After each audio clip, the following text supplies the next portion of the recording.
Box, François Gapillan. Le ministre de l'Intérieur, Bruno Retailleau, est donc en train de terminer sa visite à Évian-les-Bains, dont la maire sera avec nous dans quelques instants, alors que ce matin, très tôt, un pompier volontaire devant sa caserne a été très violemment et intentionnellement percuté par un homme au volant d'un véhicule, un jeune homme de 19 ans qui actuellement est en garde à vue. Il participait à un rodéo urbain que le pompier volontaire en question voulait faire cesser. Ce pompier volontaire est ce soir toujours entre la vie et la mort. D'abord, réécoutons Bruno Retailleau. Vous comprenez que cette tentative d'homicide, toutes les tentatives d'homicide sont injustifiables. Mais celle-ci franchit toutes les limites. Elle est révoltante. Elle est absolument abjecte. J'ai vu toute l'équipe des sapeurs-pompiers ici, qui soit volontaire, qui soit professionnel. Il y a un esprit de corps, de camaraderie. Et ils sont totalement bouleversés, ils sont totalement renversés, mais comment pourrait-on pas l'être? Bonsoir Laurent. Bonsoir. Les faits sont d'une violence inouïe. Oui, les faits ont été racontés par un ministre de l'Intérieur très ému en sortant de la caserne avec tous les collègues de ce pompier qui lutte entre la vie et la mort depuis ce matin, 6h20, devant la caserne, sur un parking. 4 pompiers sortent pour essayer de mettre fin on dit rodéo, c'est du drift. Le drift, c'est ces voitures qui, vous savez, font des tours et des tours dans des dérapages bruyants dans un océan de fumée de gomme. Ça a duré une bonne partie de la nuit. Ça a duré une bonne partie de la nuit. Ils sont en tenue, l'un des deux. Ils sont en tout cas est en tenue. Ils essayent de le prendre en photo, d'arrêter. L'individu s'arrête. Il y a 2 voitures, une Golf et une Audi. La Golf s'arrête. Les pompiers repartent vers leur caserne, si j'en prends les explications du ministre. Et puis, à ce moment-là, ils redémarrent dans un grand crissement de pneus et percutent un des pompiers. Par l'arrière. De dos. Un choc d'une violence extrême. Tous les témoins le disent. Le pompier est projeté sur plusieurs mètres. Le pompier est projeté sur plusieurs mètres. Il faut un hélicoptère pour le transporter en urgence vitale à l'hôpital d'Annecy. Et puis l'enquête, Bruno Retailleau a parlé de 40 minutes. Il a fallu aux pompiers d'Évian-les-Bains pour arrêter la Golf en plein centre-ville, à vive allure, d'un individu multirécidiviste. Et comble de l'ignominie, alors qu'il vient de percuter le pompier volontaire, le jeune homme toujours au volant de sa voiture, fait demi-tour, revient vitre baissée vers la victime qui est en train d'être secouru par ses collègues et lui crache dessus. Ça, c'est le détail absolument ignoble aussi dans cette histoire. Nous sommes en direct avec Josiane Lay. Bonsoir, Madame la maire, sans étiquette d'Évian-les-Bains. Votre état d'esprit ce soir? Bonsoir. Mais écoutez, depuis 6h50 où je suis à la caserne des pompiers, je suis passée par plusieurs sentiments. Le premier, c'était de la stupeur. D'avoir ça à Évian, petite ville de 9300 habitants, une ville relativement calme, avec effectivement des points de deal, mais rien de méchant, à part du désagrément et puis un petit peu de violence verbale. Mais autrement, rien de plus. Et donc la stupeur. Et quand j'ai su de la tristesse, quand j'ai vu le sapeur-pompier au sol, et avec ses 3 collègues qui prenaient soin de lui, et je voudrais vraiment les remercier parce qu'ils ont fait preuve d'un professionnalisme extraordinaire. Ils ont assisté au drame et ils ont pris en charge leurs collègues et leurs copains. Donc c'était un peu difficile. Donc de la tristesse, j'espère de tout cœur qu'il va s'en remettre. Je pense très fort à lui, très fort à son épouse, à son fils, à sa famille et puis à l'ensemble des sapeurs-pompiers. Une grande et belle famille.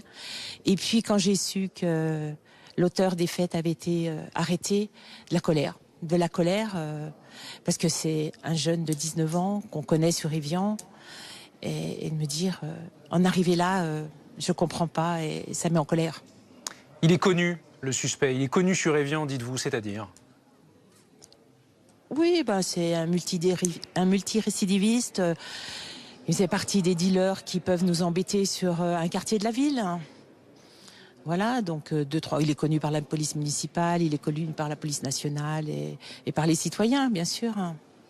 Quand le ministre de l'Intérieur, au côté duquel là, vous vous trouviez tout à l'heure, dénonce même une société, je cite, laxiste qui a déconstruit le respect, l'autorité, la hiérarchie et qui a engendré, je cite encore, une fabrique de barbares.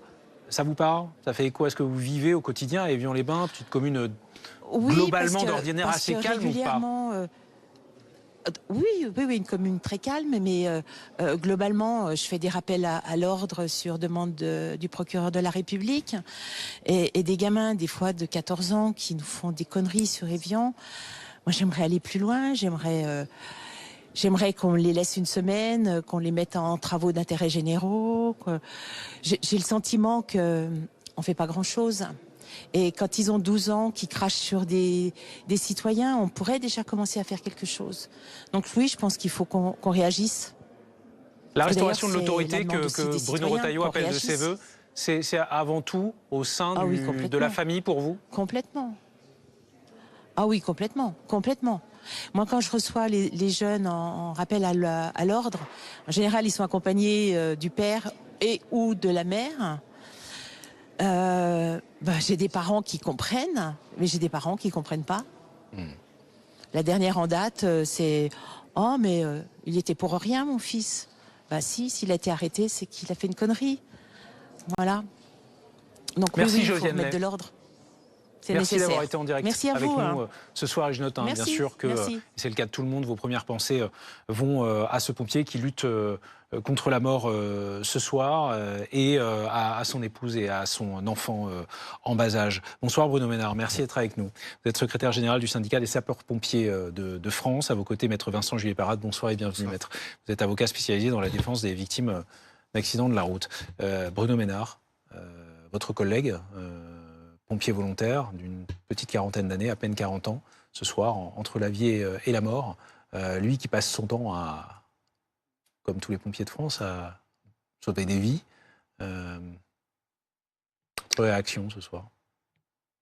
Ma réaction, les pompiers en France, c'est 250 000 agents. Professionnels, militaires, mais également 80% de volontaires. Volontaires, ça veut dire des personnes, des salariés, des ouvriers, des fonctionnaires, des chefs d'entreprise qui travaillent, qui font 35, 40 heures dans la semaine dans leur activité professionnelle. Et à côté de ça, qui donnent du temps pour la société, sans compter. Du temps, de l'énergie, qui laissent de côté de temps en temps leurs femmes, leurs enfants, pour porter assistance à des personnes qui en ont besoin. Et qui risquent leur vie, parfois. Et qui risquent de plus en plus leur vie. Oui, en effet. Et ça, c'est... Je pense que la population française n'a pas assez conscience que 80% des effectifs en France, ce sont des sapeurs-pompiers volontaires. Et ça, c'est révoltant. Après, comme... On vous sent très marqué quand même, ce soir-là. Oui, parce que plus que ça va, plus on avance dans le temps, plus on est soumis à cette violence-là. Et là, après, derrière, c'est important de ne pas faire la distinction entre nos amis militaires, de la brigade, du bataillon et des USC, nos amis professionnels qui font l'activité de sapeur-pompier, leur profession, et les 200 000 sapeurs-pompiers volontaires qui donnent du temps pour la société. On donne du temps pour la société, et voilà comment on est remercié. Tous, qu'ils soient volontaires ou non, agents dépositaires de l'autorité publique et qui l'on doit un respect infini. Ils sont des représentants de l'État, bien sûr, avant tout aux pompiers. Ça paraît assez dingue, mais vous notez, vous, une recrudescence d'actes plus ou moins graves à l'encontre des pompiers sur le territoire français? On a identifié... Quels sont les retours que vous avez au quotidien? Ils sont alarmistes. Parce que dans la majeure partie du temps, on n'a pas de remontée d'informations. Le système n'a pas de remontée d'informations. Et donc, du coup, les cas ne sont pas identifiés. À l'époque, le ministre de l'Intérieur a sorti une circulaire, ce qu'on appelle la circulaire Darmanin, qui oblige les SDIS, les services départementaux d'incendie de secours, à déposer une plainte pénale de façon systématique lorsqu'un sapeur-pompier, qu'il soit volontaire ou professionnel, est agressé ou victime d'un délit. Cette circulaire, déjà, à partir de ça, elle n'est pas appliquée. Donc, si elle n'est pas appliquée, il n'y a pas de remontée d'information. Aujourd'hui, les langues commencent à se délier. L'information n'est plus maîtrisée comme avant. Donc, on a beaucoup de remontées. Et ce qu'on remarque également, c'est que sur une intervention, d'un rien, ça peut vriller. Ouais. D'un rien, ça peut vriller. Tout peut prendre des proportions énormes, voire dramatiques. Vincent Juillet-Parade, là, on n'est plus dans le délit routier. Hein. Non, là, on est face à un acte difficilement, moi en tout cas, sur le plan humain, difficilement qualifiable, et sur le plan juridique, un acte volontaire. On n'est plus dans la volontaire dès l'instant où, au volant d'une voiture, on fonce délibérément sur quelqu'un, qu'il soit pompier ou pas. Mais le fait qu'il soit pompier ne fait que rajouter, on va dire, à... L'intention de tuer est établie, là. Enfin, ça, c'est l'enquête qui va nous le dire. Oui, voilà. En tout cas, l'enquête est ouverte du chef de tentative d'homicide volontaire, c'est-à-dire de tentative de meurtre. Donc après, il va appartenir au parquet et sans doute au juge d'instruction de venir établir l'intention homicide. Maintenant, encore une fois, de ce que l'on sait aujourd'hui, c'est vrai que si véritablement les faits qui ont été décrits par le ministère de l'Intérieur sont établis, le fait de foncer en voiture sur quelqu'un qui est de dos, on peut largement considérer que c'était pas pour lui faire du bien. Mais on est face à quelqu'un qui, en effet, était connu a priori des services de police et de justice pour des faits, notamment de délinquance. Plusieurs condamnations, usage et trafic de stupéfiants. C'est ça. Et moi, en tant qu'avocat, ce qui m'interpelle dans ce dossier, mais de manière globale, c'est quelque part, ça dénote quand même assez lourdement le peu de peur qu'inspire le système judiciaire. C'est-à-dire que quelqu'un qui a été quelques semaines, quelques mois auparavant inquiété pour des faits de conduite sous l'emprise d'alcool, de stupéfiants, en tout cas, qui n'avait pas permis, qui donc devrait se sentir... Qui avait d'ailleurs de l'alcool dans le sang la nuit dernière, si ce n'est d'autres substances, on n'a pas encore tous les résultats d'analyse. Là, vous avez quelqu'un qui finalement défie l'autorité, défend les règles élémentaires de la vie en société et porte atteinte à, encore une fois... c'est que le fait que ce soit un pompier, si vous voulez, je pense que c'est un corps qui mérite le respect, qui mérite la reconnaissance collective et certainement pas ce genre de fait, quoi. Que risque ce jeune homme de 19 ans ? Ce qui risque, pour l'instant, si l'intention criminelle, en tout cas homicide est établie, il risque 30 ans et voire plus en raison de la qualité, voilà. Et puis donc une cour d'assises. Mais il va y avoir, encore une fois, il est beaucoup trop tôt pour le dire parce que je pense que l'enquête et l'instruction vont durer beaucoup de temps. Merci à tous les trois. Oui, vous vouliez peut-être ajouter un dernier mot, Laurent. Non, c'est vrai qu'il y a une intervention des pompiers toutes les 7 secondes en France. Ils sont 250 000, c'est autant que tous les policiers et tous les gendarmes réunis. Rendez-vous compte, c'est sur des valeurs de générosité, de don de soi, parce que c'est de nuit et jour, évidemment. Donc c'est vrai que, comme le disent les policiers, il n'y a plus d'intervention, ça peut dégénérer souvent. Aucune intervention. Il n'y a aucune intervention facile, il n'y a aucune intervention sans risque. Merci à tous les trois.